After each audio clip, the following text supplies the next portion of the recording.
চারটি প্রাণী ঘরে অভাব ও অসুখ নিয়ে আসে। এই চারটি প্রাণী যাদের ঘরে আছে ঘর থেকে বের করে দেওয়ার ব্যবস্থা করুন, আর না হলে এই ঘরের থেকে অভাবও যাবে না, অসুখও যাবে না।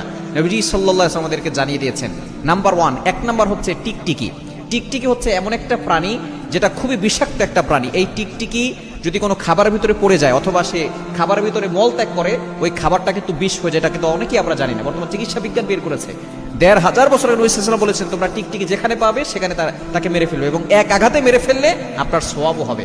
আম্মা জান আয়েশা রাদিয়াল্লাহু তাআলা থেকে বর্ণিত, সুনান ইবনে মাজার ৩২৩১ নম্বর হাদিসে রয়েছে। একজন মুক্ত দাসী ছিল যার নাম ছিল সাইবা। তিনি আম্মা জান আয়েশা রাদিয়াল্লাহু তাআলা আনহার ঘরে প্রবেশ করলেন, দেখলেন সেখানে তার ঘরে ছোট্ট বর্ষা আছে। তখন তিনি জিজ্ঞেস করলেন, হে উম্মুল মুমিনিন, আপনার ঘরের ভিতরে এই বর্ষা কেন? তখন তিনি বলেন, নাকতুলু বিহি হাযিহিল আউজাক, আমরা এটা দিয়ে টিকটিকি মারি। কেন মারা হয়? তখন তিনি বলছেন, নবী সাল্লাল্লাহু আলাইহি ওয়াসাল্লাম জানিয়ে দিয়েছেন, যখন ইব্রাহিম আলাইহিস সালামকে আগুনে নিক্ষেপ করা হয়েছিল তখন সকল প্রাণী চিন্তিত হয়ে পড়েছিল কিভাবে আগুন নিভানো যায়, কিন্তু একমাত্র টিকটিকি আগুনে ফু দিয়েছিল যাতে করে আগুন আরো প্রজ্বলিত হয় এবং ইব্রাহিম আলাইহিস সালাম পুড়ে যাক। এই জন্য নবী সাল্লাল্লাহু আলাইহি ওয়াসাল্লাম বলেছেন যে এই টিকটিকি হচ্ছে বিষাক্ত একটা প্রাণী, এবং ইব্রাহিম আলাইহিস সালামকে যাতে করে পুড়ে যায় এই জন্য তিনি আগুনে ফু দিয়েছিল এই টিকটিকি। এই জন্য টিকটিকি মারা হচ্ছে সওয়াবের কাজ, এবং টিকটিকি একটা বিষাক্ত প্রাণী। যেই ঘরে টিকটিকি থাকে ওই ঘরে কোনো বরকত থাকে না। দ্বিতীয় নাম্বার হচ্ছে কুকুর। আমরা বর্তমানে কুকুর বেডরুমে ঢুকিয়ে নিয়ে যাই।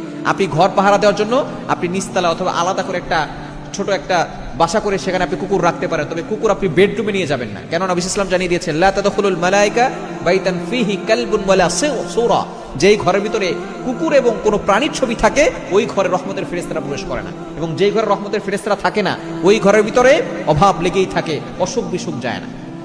এজন্য দ্বিতীয় নাম্বার হচ্ছে কুকুর। ৩ নাম্বার হচ্ছে মাছি। আমাদের সমাজে কিন্তু মাছি আছে, এবং মাছির এক ডানায় কি আছে? রোগ আছে, অন্য ডানায় দেখা যাচ্ছে তার প্রতিষেধকও আছে। কিন্তু এই মাছির ভিতরে অনেক জীবাণু আছে। এটা কিন্তু বিভিন্ন খারাপ খাবারের কাছে যায়, ময়লা খাবার যেখানে আছে, পায়খানা যেখানে আছে, এই আবর্জনা যেখানে সেখানে যায়, যার কারণে তার ভিতরে অনেক ভাইরাস আছে। এর দ্বারা অসুখ বিসুখ লেগেই থাকে। শুধু তাই নয়, এই মাছির দ্বারা কিন্তু দেখা যাচ্ছে ঘরের ভিতরে অসুখ বিসুখ লাগে এবং ঘরের ভিতরে দারিদ্রতা চলে আসে। এবং ৪ নাম্বার হচ্ছে ইঁদুর। এই ইঁদুর যদি ঘরে থাকে তাহলে আপনি বিড়াল পালবেন। ঘরের ভিতরে বিড়াল পাললে দেখবেন ইঁদুর থাকবে না। বিড়াল হচ্ছে ভালো প্রাণী এবং সেটা বরকতি প্রাণী। ঘরের ভিতরে বিড়াল পাললে ঘরের ভিতরে বরকতও আসে। কিন্তু এই ইঁদুর যেটা মানুষের সম্পদ নষ্ট করে, ফসল নষ্ট করে দেয়। সুতরাং ইঁদুর যদি কোনো ঘরে থাকে ইঁদুর বের করার ব্যবস্থা করবেন। এই 4টি প্রাণী যেই ঘরে থাকবে ওই ঘরে অভাব লেগেই থাকে, অসুখ বিসুখ লেগেই থাকে, দারিদ্রতা চলে আসে। এজন্য এই 4টি প্রাণী বের করার ব্যবস্থা করবে।